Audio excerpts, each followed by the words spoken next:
Hello everyone, we're here. I'm back again with a DJ, DateJust 41. I just did one about, I would say 3 weeks ago, 4 weeks ago, a blue one with oyster bracelet.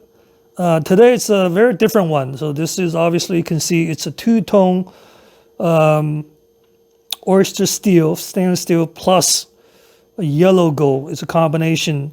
And the most important, this is the Wimbledon, the nickname Wimbledon version, because it has the slate dial with black lettering, but with the green outer layer at the border of the numbers. So that's why the numbers, even though it looks like a totally green, if you look at the photos, it may be a little hard to see in this lighting.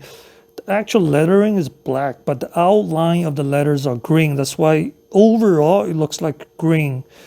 But anyway, the Wimbledon dial has been introduced since 1978 after Rolex became the official timekeeper for the prestigious tennis tournament.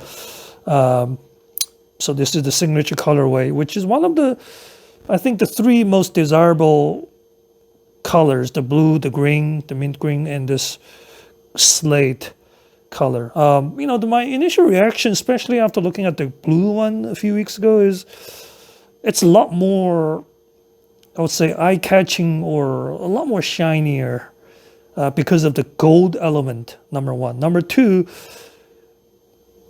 the sun ray actually, it's pretty obvious on this dial. I think the blue one I didn't feel as much.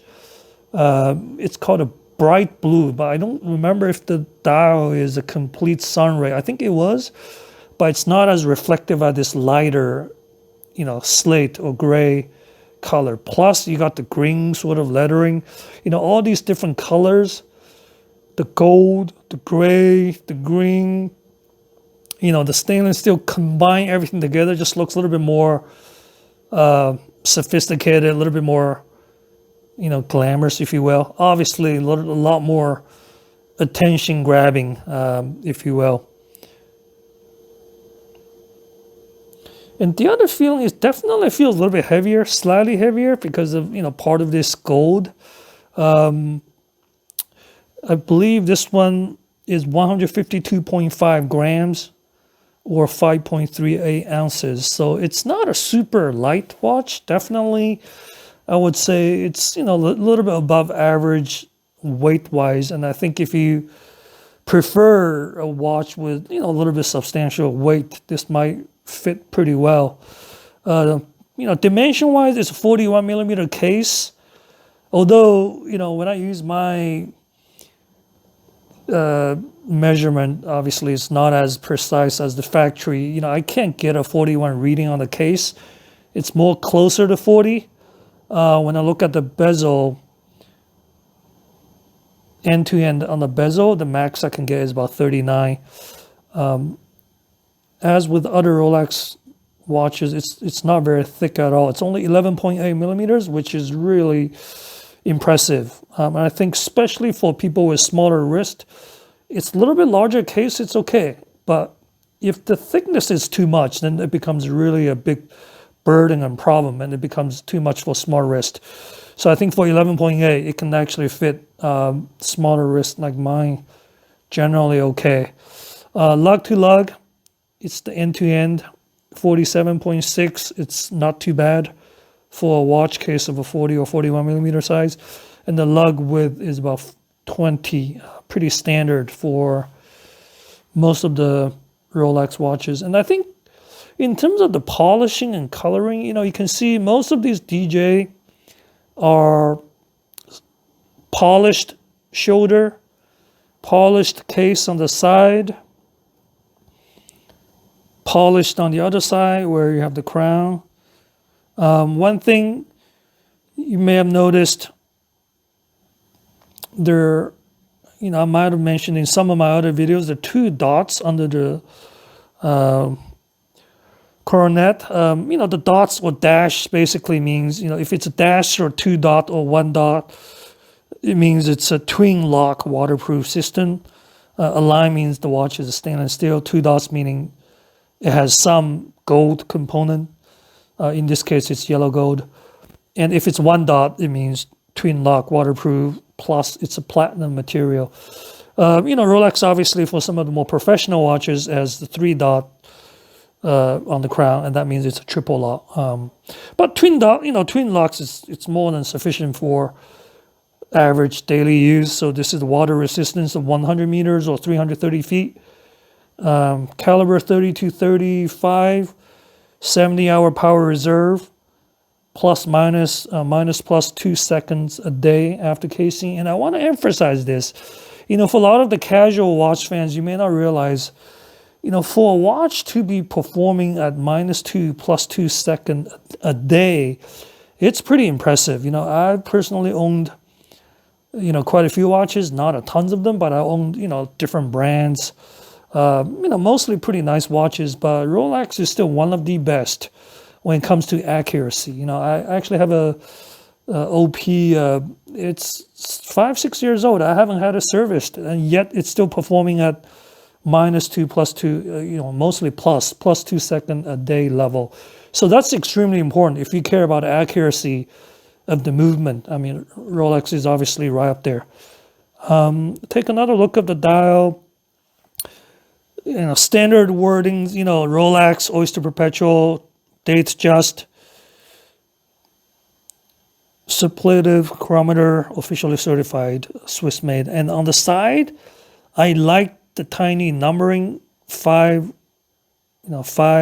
10, 45, 50, instead of, some of the other designs. If you have a index, some of these may have a dot at the end. I feel like if you have a number after the Roman numeral number, it looks a little bit more sportier. And the one last thing I want to mention about the dial is, for almost all the Rolex watches, if it has a Roman numeral number, the number is always pointing towards the center.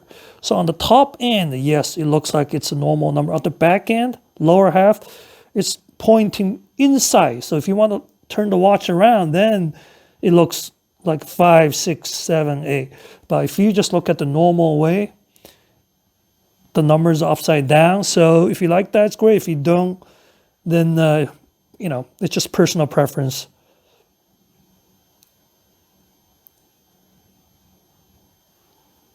All right, a quick look of the 41mm Wimbledon on my wrist. My wrist is relatively on the small end of medium to small, 6.5 inches, 16.5 centimeters. As I mentioned in other videos, 41 is definitely a little bit on the larger side. I think my personal preference for my wrist size is maybe like a 38 or pushing 39. But 41 is not undoable, I'll put it that way. Again, the video will make it look almost as wide as my wrist, but the reality it's not. I'll insert a photo, maybe you can see a little bit. So there's definitely, from the top end of the lug to the end of my wrist, I would say there's at least, 5 to 6 millimeters. At the bottom, I would say 3 to 4, just based on the watch position right now. But in the video, it looks like it's basically hanging towards the edge. And if you tighten the bracelet, look, it fits really well. Yes, there's still tiny bit space between the end of the lug, even after I tighten it. But it doesn't look too bad at all. And as I mentioned earlier, if you have smaller wrist, at least for my experience, I've reviewed a lot of watches. If the watch is not very thick, like in this case, only 11.8, it's very thin watch. It's totally doable. If you, the challenge is right now, if you're looking at OP, Oyster Perpetual, or DateJust, you have to pick either 36 or 41. There's no 38 or 39 options available. And that's what's annoying, right? Obviously, it would have been perfect if they offer a 38 or 39. But again, watch companies, they cannot offer every size. So if you have to pick a 41 or 36, my personal view is, in fact, I have a 36 OP I want to show you. Right, you can see the size is substantially different. You're looking at a 5 millimeter difference on the case, right? It's big. The difference is big. And if I'm putting the 36 on my wrist, you can see, obviously, it's a substantially smaller, better fit. Again, this looks bigger in the video than it actually is. I actually have a lot of space from the edge to the side and edge to, but 36, I do personally feel it's little small. And I think for winter, it's great when you're wearing, tight, dress shirt with a, sweatshirt outside of it. A 36 fits under the sleeves a lot better than a 41. Maybe in the spring and summer, when you don't need to wear, long sleeves or tighter sweatshirts or, quarter zip, the 41 will be a lot better fit. Yeah, the difference is big. 5mm is substantial.